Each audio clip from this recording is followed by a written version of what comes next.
All right, today on All About Fitness, we are catching up with the man, Gunnar Peterson. Gunnar, how are you doing? And I want to say a huge thank you for your time, dude. I know it's really valuable. So I appreciate you taking the time to join the podcast today. Stop it. We're all working. It's all valuable for all of us. I'm happy to be here. I'm glad you're doing this. Better you than me on that side of the mic. That's for sure. Yeah, right. I need to find something useful to do. Now, I want to talk to you about metabolic conditioning, man. I mean, because when we spoke a while back, you said that's like one of your secret sauce. And when you do that, and we'll talk about who your clientele is in a few minutes, but what's your take on metabolic conditioning? How do you use metabolic conditioning in the workouts that you design for most of your clients? I don't know that I would have used the term secret sauce. I'm going to leave that to like you and McDonald's. Um, I might have said that that's a key ingredient. I base a lot of things on a couple things. I use a lot of peripheral heart action in my training programming for people who are looking to change body composition to be overall leaner and to move more athletically in the sport of life. Obviously, if you're training a bodybuilder, which I don't do very often, that's probably not the best way to go.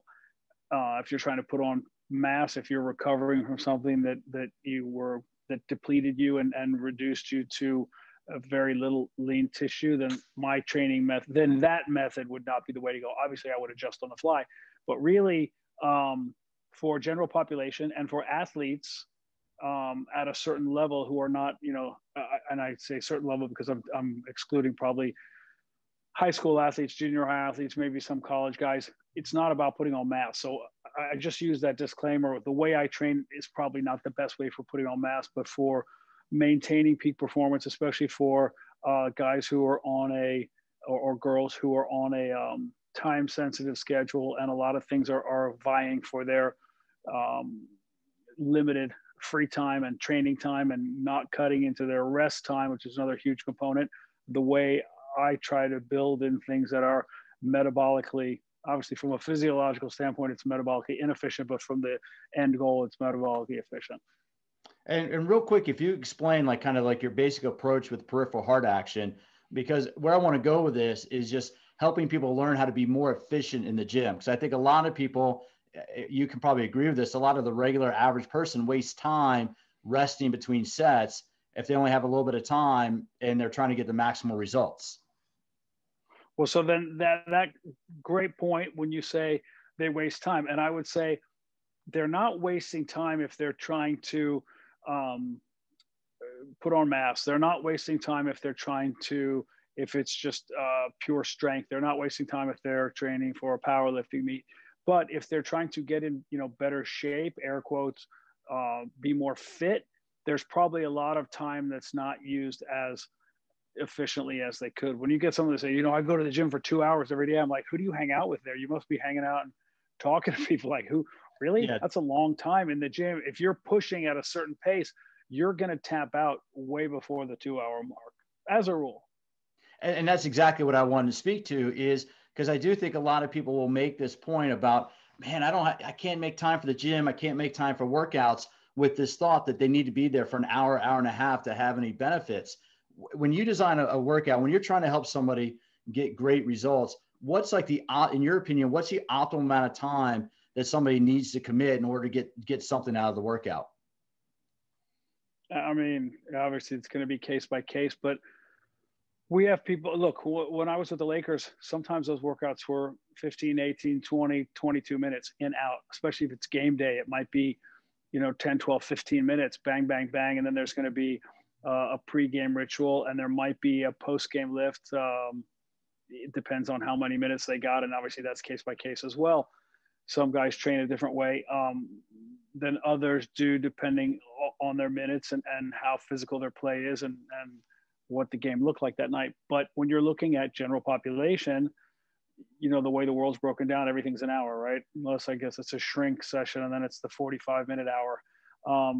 But we try to keep it at an hour, and they're in, they're out. That includes a warm up, a cool down, and we stretch them mostly posterior chain stretch, but we do that for them. And it's a way of sort of, you get your head in the game when you get here, and then mentally you realize that there's, it's like a good play, right? It's a 3-act number. There's the beginning, the middle, and the conclusion. So That's how we do it here. And in between, I try to set the pace. And I think as the trainer, that's a big part of your job, is setting the pace, not just sequencing the movements, not just figuring out the rep schemes and the tempo. I think it's setting the pace that you go from movement to movement. The way we do it is peripheral hard action. I told you that's a big part of it, because it's been a long time since somebody's come in here and said, I'm already lean enough, I don't want to get any leaner. Usually that's the common thread. So upper body movement, lower body movement, core movement, cardio interval. And the cardio interval can be it could be 30 seconds, it can be 2 minutes, but I usually don't go over that. I think after a while that starts to look a little lazy. So you put that in, and I try to do big multi-joint movements versus a lot of isolation exercises. Obviously I get some people want to, pump it up, and I understand that that's a factor. So I'm not going to neglect the aesthetics, but I try to give them stuff that gives them more bang for their buck. And I try to include multi-planar training. So it's not all sagittal plane front to back, that, but just in case, we try to put in things that are going to serve them in real life. Right. So sagittal plane, frontal plane, transverse plane. And we try to go high, low, low, high, across the middle, overhead, as many ways as we can to shock the body. And I think, Gunnar, what's interesting as I was thinking about preparing for this interview, is you're one of a few professionals, fitness professionals or trainers, is that you work with clients that have a very specific goal. And I'm talking, you've worked with the Lakers, so you work on performance goals there, but you also work with very high profile clients who are always looking for that next movie contract, for that next show contract.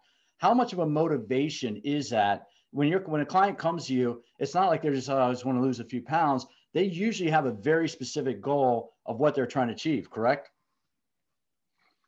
Sometimes, and sometimes they come to us with that, and then they do that, and then they come back, and there's some downtime in between that and what the next role may be. So, what do you do with the downtime? You don't let them get bigger or smaller. You try to kind of hover, and people say, I just want to stay like this. Well, the body's organic, so staying like this is not an option, right? Is it Hippocrates? Someone said, you're either striving to get better or allowing yourself to get worse. There's no such thing as staying the same. So if you can put that out there, and I think you push when you can in the gym, because there are a lot of hours when you're not in the gym, and there are chances that you'll be doing something that does not serve you outside the gym. So if I can get the most out of you during your time here, we're less likely to be the one step forward, two steps back people. And that's what I try to avoid. That's how I think people come back and stay for a long period of time. And that's, a lot of things in the fitness industry are geared towards client retention. And you go, how about just do a good job and provide a good service and be pleasant to be around? To me, that's client retention. But if you can do that, and at the same time, their physiques and their performance, whether it's in a sport or just in life, you alleviate some aches and pains, and you help them stay the course. I think you're doing a good job. Well, and then how do you apply, on that note, how do you apply periodization? Because I imagine if you're working with like professional teams, I know you've consulted with other ones, they have a very finite, you have your preseason, your in season, your goal is to get to the postseason and peak in the postseason. But say you're working with an executive client, you're working with one of the top agents at CAA, and how would you periodize somebody's program like that so they're not always trying to gun at a high level? How would you coach them up to think about, yes, it's okay to take a little bit of downtime or to cycle up and down between intensities?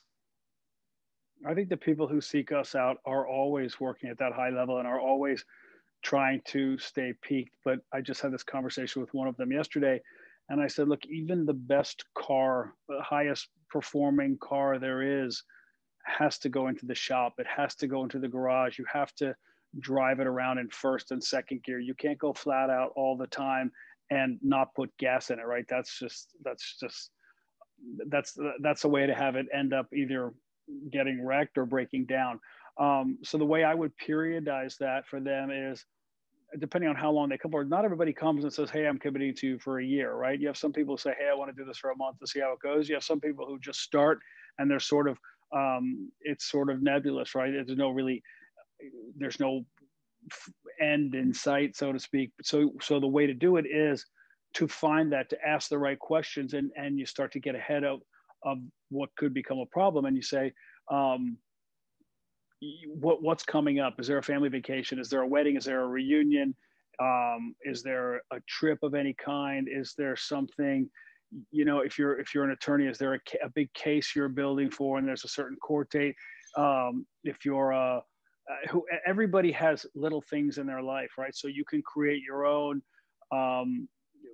micro and macro cycles based on that. And I think that's what we try to do. And you do that nicely without looking like a gym nerd. You know, I'm trying to do a real right cycle for you here. They're going to look at you like you're out of your mind. But if you talk about something coming up, you know, if they have kids, I know, are you planning a ski trip? Well, then let's focus on that. Are you planning a summer trip, a beach trip? Or everybody has something in their life that they're gearing for. And it could even be a trip home to see your parents. I mean, it doesn't have to be, you know, mountains or beach. And then, you know, you want to look good for that. Or you say, hey, what if we did that thing where let's try to use that as what we're peaking for, performance-wise and body composition-wise. And usually people can get behind that. Now, and one thing I know you've worked with, and I forget which percussion gun you work with, but what are your using? Is it easier for you now that if somebody comes to you, because now recovery strategies like percussion guns, like compression clothing, now that recovery strategies are kind of more mainstream and spoken about in the general fitness media, partly thanks to you and some of the other folks who do media interviews. But are people more aware of now recovery strategies? And what are some of your go-tos? I know you use a percussion gun, but talk a little bit about what you do for preparing people for after the workout so the workout can have the best effect. I use Theragun. I like the product. I like the guy who created it, Dr. Jason Wortham. He's a friend. And I like the fact that it's constantly evolving. You know, it's quieter. It has twice the amplitude of other guns out there. It has different attachments. They have a mini one now, which is terrific, easy to throw in your gym bag. But that said, you know, you brought up percussive devices. So I just so we tag the right one. But I think overall that recovery, right? That's the sleeper, or that's the passive pillar. It's the thing people don't always think about. And sometimes they would be, and I would too, but they would be better served getting a massage, using a percussive device, getting an extra hour sleep than they would logging another workout. So knowing what we know about that now, before it was, you know, it was more of the no pain, no gain. Now sometimes it's no passive recovery, no gain, right? No passive pillar. And you can't always push. Again, you know, somebody goes, oh, I finished work early today. Maybe I could get in and knock out another workout. I'm like, you've trained 6 days in a row. Maybe today is the day you take off and go home and spend a minute with your spouse. Or maybe today is the day you get a massage, or maybe you get to bed a little earlier, or maybe you lay off the wine tonight. Or so there are ways to serve what you're doing in the gym and what ultimately is your end goal by doing what may appear to be less, but really it's more. And I think that's a great way to look at it, because I do think that people, especially the type of clientele you serve, the reason why they're successful is because they're always looking for that extra little bit, which brings up the question. You mentioned this a while back in a conversation we had. You talk about your concept of and one. And I think you mean it a couple different ways, but I think you meant it specifically in a conditioning way in terms of how do you get people to do sometimes when they need to do that little extra. But talk about your concept of and one and how you apply that to the conditioning world. In terms of just tacking on that one little thing, whether it's at the end of the workout, we call it the dessert. Some people are like, I don't want dessert today, G. I don't want dessert today. And I'm like, no, look, it's gluten-free, it's sugar-free, it's good for you. It's just the thing it's just something, it's a finisher. And it can be a finisher within a set. It can be a finisher within a circuit. It can be a finisher at the end of a workout. It's doing that little extra push, whether it's the rep, whether it's the minute, whether it's the 10 yards or the 10 feet with the sled, whatever it is. You find out the body can do so much more than the people think it can, and that maybe even the body knows it can, but you can push them. And I think ultimately that's what they hired you for. They brought you in to help them get more out of their body when it's harder for them to tap into it. And you can't always do it, right? You can't always run it like that. Sometimes, like, there's no dessert today. Sorry. And so many times in a row, it's better to lay off. Or if you see that really they are fresh and there is more, then you go, no problem. Happy to tack that on. Let me talk to the chef, and you build it in. You know. Oh, did I lose you? What's that? No, you're there. You're. I got your audio. I don't know what happened to the video. Yeah. Hang on a second. Yeah. Hang on. My there video. We go. Am I back? Well, these tech devices no. just leave me with these damn dumbbells. I'm so much better off. Yeah. No. So I'm gonna take a pause here and pick that up. And then what you're just talking about with recovery, Gunnar, I think and one could sometimes mean getting that extra hour of sleep. But I like that concept because I do think too, not only do I think people sometimes in the gym spend too much time between sets, or they start chatting with other people. I was just working out before we got on this call, and it's one thing I noticed, but I also think they just don't push themselves hard enough, right? They kind of come in, they kind of go through the motions, and that's your primary job, is to get people out of their comfort zone, right? Yes, but I don't mind that they're not always pushing, right? I did martial arts for years, and sometimes I'd have the instructor, he'd say to me, hey, when you get home, work on these snap kicks and these katas and this, and I'd go, I'm never going to do that on my own. That's why I'm here. That's why I take the classes. That's why I try to do the privates. I'm just not geared to stand in front of a mirror and throw strikes and kicks. So I understand when people say, I'm not going to do anything on my own. I don't hold that against them. We all have our strengths and weaknesses. So then you go, well, that's why they've engaged me, or they've engaged a trainer. And I think you have to don't look at that like they're weak or they're slackers. This just may not be the vein that they push themselves in. They may push in other ways. They may read more than you. They may be able to do something else on their own without any supervision and be completely disciplined, whereas I would come up short in that. So I look at that and go, okay, I got it. No problem. You're not going to do that at home. Then let's tack this on today. Or then let me ask you, do you think you could add another day outside of here where you pick up tennis, or you pick up whatever the sport, pick a sport. I'm big on doing sports, not just fitness, but anything that's an activity. So yeah, I think there's wasted time. I think there's wasted time in all walks of life. But when there's an end goal of, I want to look a certain way, or feel a certain way, or move a certain way, or be timed in a certain way, or lift a certain way, by this, then I like to put together a program and let's execute that as a team. And what I like about this is you're talking about a holistic approach to fitness, Gunnar. And I think a lot of people there's this whole mystique about the quote unquote celebrity trainer, the Hollywood trainer, and you see so much crap out there on social media, and people self-glossing and trying to call themselves what they're not. But the reality is, what you do, you don't do anything that is special, right? All you do is you apply the basic physiology, right? Ouch.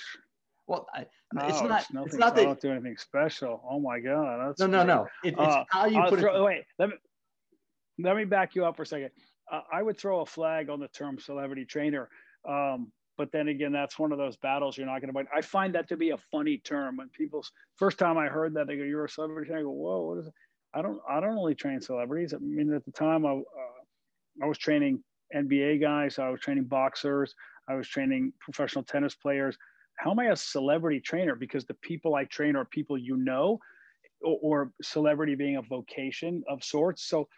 So if you work with lawyers, are you a lawyer trainer? If you train 2 pediatricians, are you a doctor trainer? That's just such a funny thing, celebrity trainer. And I do think I think some people see that as like a pinnacle, and I think other people see that as kind of fluff, meaning you're not qualified to be, let's use the term strength coach.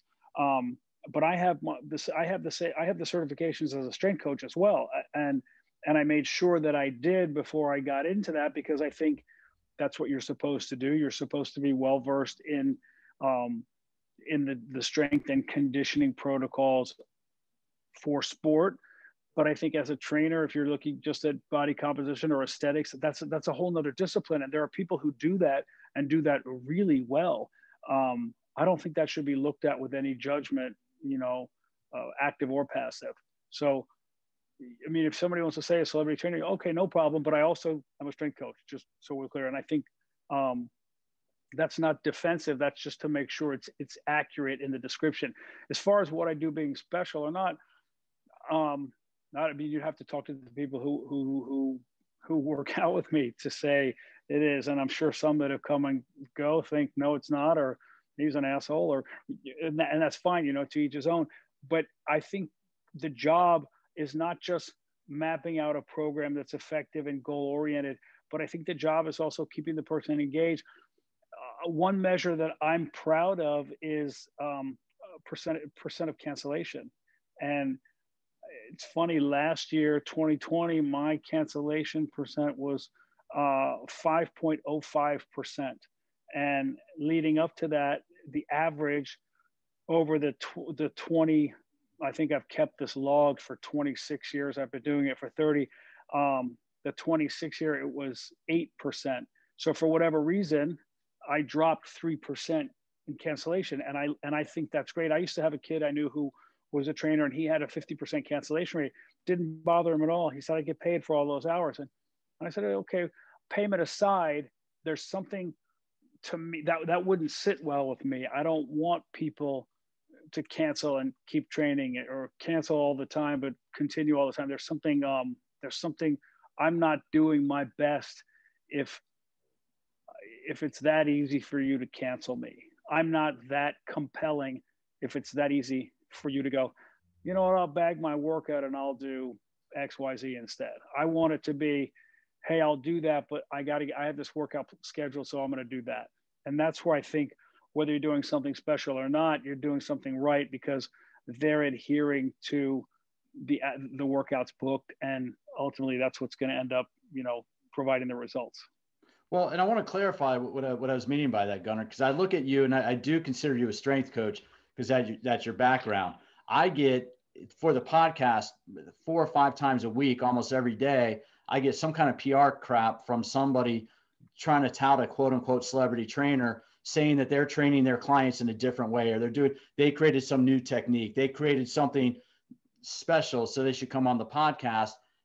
I just hit delete. Sometimes I, send something back saying, no, it's not right. Most of the time I hit delete. And what I meant by that was, you are doing programming that works, and you create an environment that's, number one, comfortable. You know how to create that environment where people enjoy coming to, and you know how to, we talked about this before, read the room. So you give people what they need, right? I mean, and you're not doing anything. The point I was trying to make with that, and I did a crappy job of it, is you're not doing anything that's like, no, I was just messing with you. Come on, man. Yeah. But I was like, just messing with you. No, hey, reading the room, it's a skill set.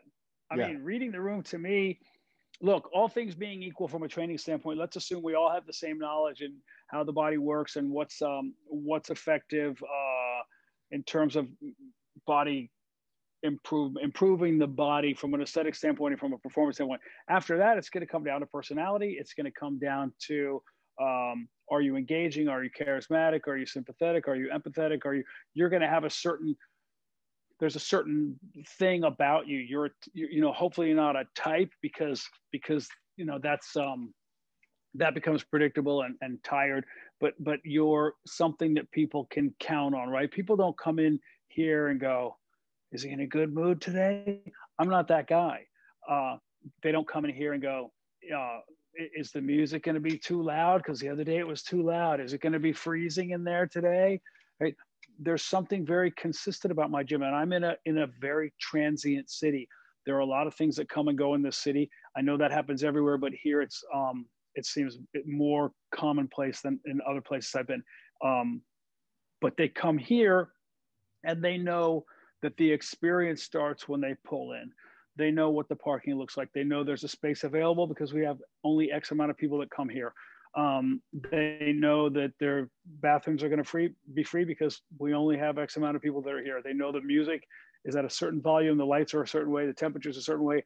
It's always it's one thing that they can consciously or subconsciously rely on, and that puts them at ease and makes it a welcoming environment. So with that table set that way, I think they're predisposed to have a good experience.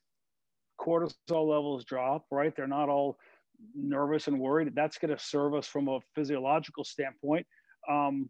So I'm doing everything I can in my power. If they come in a bad mood every other day, I can only do what I can do to alleviate that. I'm not a shrink, contrary to what people are. I'm half shrink. No, you're not. You're not. You're half stupid if you think you are, unless you're trained to be that. But if you're not, then you're just listening and letting people vent, which is fine. But you can't do that at the expense of the workout, or else they won't get the results. And long term or shorter term, they're not going to come back, and you're going to be out of business. Well, and the way I've always looked at it, it is that if you're my client and you're giving me an hour of your time, along with the money that you're going to be paying, is I owe it to you to be prepared, be ready, and have everything dialed in so that when we are together, I'm focused on you. It's your hour. It's not about me as your trainer. It's about you as the client and saying, okay, well, what can I do? How can I get that and one from you? What can I do to push you to where you want to go? I mean, I'm sure that's your approach, right? I mean, that's kind of how you look at providing that a high level service. You would think. Yeah. I mean, I look at it that way. Everything is mapped out. It's their hour. I joke and I go, if you're training me, I'm on Team Pete right now. I'm not here for me. I've done my workout early. I'm done that. I moved past that. So now I'm all yours the whole time. And that means in terms of what I've prepared, that means in terms of what we're going to execute, that means in terms of watching you go through what we've prepared and planned and making adjustments on the fly if need be, and making sure you get the best out of this experience. I can control what I can control. And real quick, to get ready to wrap it up, I'm going to bring it back to your workouts, because I know you get in there early and I know you kind of set things up so you push yourself. What are you doing right now? I think people will be interested, Gunnar, in hearing how you train in terms of like what your approach to your workouts are. And I know it's not going to be for everybody, but right now, kind of what's what's kind of getting you going and getting your workouts cranking. So I'm not at the Lakers anymore. The team, we won a championship. And so my energy is all back in my gym now. And that means I'm piecing together a schedule, and I still get in here early and I do my stuff early, and I've committed a little more time to my own workouts. I do cardio first, then I stretch, and then I do strength. My cardio of choice for the last 2.5 months since Thanksgiving, close to 3 months now, has been my Alter G treadmill, which I've had an on and off again love affair with. Sometimes it was a distance relationship because I'd see it over there and wasn't going near it. But now I'm back on that and I'm running, and I if you know what an Alter G is, you can adjust the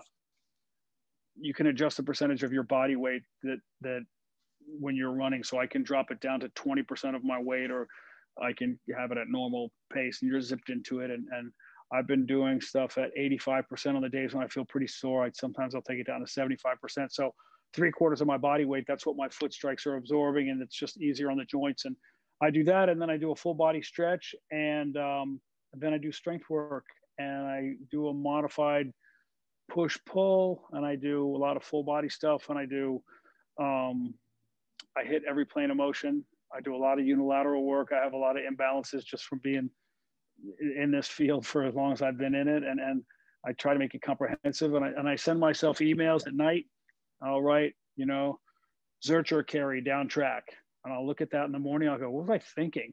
And oh, right, okay, I know, and I'll do that. Or so that's how I train. And some of the stuff, equipment wise, I look around and I see what's in the gym that I haven't used of late, and I know it's not the equipment because I handpicked everything. So then that means it's where it's located, that it's not in an easy or convenient place. So I'll either move it or I'll force myself to go to that area, and I'll use it in my own workouts a couple times, and then I'll bring it back into client workouts, because I want the workouts of the clients, first of all, to be effective, but I want them to be engaging as well, because if they're not going to engage, then they're not going to be effective.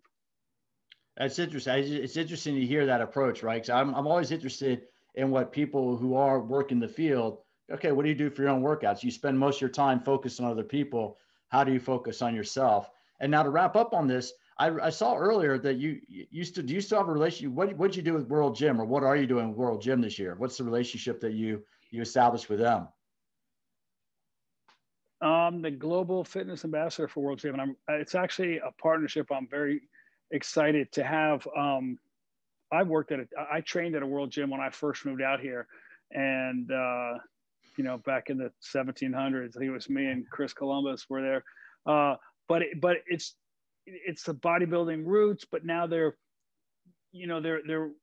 not just bodybuilding. Like, they're all about fitness in general, and they're opened up to families, and it's as much women as it is men. It's not just lugheads. It's not that at all. And I like the direction that they're headed in. And I like that they're international. I grew up overseas, so I like the concept that these guys are global. They have 200 gyms worldwide, and I get to be a part of that and get to weigh in on that and watch the development and bring some newer stuff to the table. And it's fun. Great people. So it's an exciting relationship. And real quick on that note, do you think that people are going to get back? I mean, I know your facility's been going because you're one-on-one and you're very private, but do you think people are going to be comfortable, and do you think we're going to see a resurgence back into the fitness industry in the coming months once we get this COVID, nonsense behind us in the rear view? I think, yes. I mean, that's focus group of one, right? You're asking one guy's opinion. I just think human beings need interaction. And I think socialization is important. It's important for our species. It's important for friendships, camaraderie, relationships of all types to be built. And I think the gym is a great place to do that, right? I understand restaurants, bars, nightclubs. I think this is another avenue, and I think for sure it all comes back. Obviously the safety protocols will be taken. My gym smells like a swimming pool now because of all the Clorox we use in here, but it is what it is. And if that's what it takes to be safe, I'm fine. Safety first. And then everybody get back into it and knock out these reps and sets. That's what it's all about. You're better served being in the gym. And I think, and that's what we're going to realize. I think what the data is going to show long-term is that people who are fit, people who are mindful about their nutrition and their health, are going to be much, much better shape. If they got sick at all, their survival, whereas the other people just kind of, it affected them the way they did. All right. Well, Gunnar, I appreciate your time today. I appreciate your sharing some thoughts about conditioning and kind of how you approach the fitness world, man. So can you give people more information about your Instagram and how people can follow what you're doing there in kind of your mecca of fitness located in LA? I'm at Gunnar Fitness on Instagram and GunnarPeterson.com, but I don't really mess with the website. That's more my wife. I just try to put things out there on Gunnar Fitness that hopefully get you fired up or else give you a laugh. I don't get into politics or religion, not in the gym and not on the gram. No, you wouldn't want to do that, man. All right. Well, I appreciate your time, man. No, sir. Thank you, Pete, very much. Keep killing the game. I appreciate you.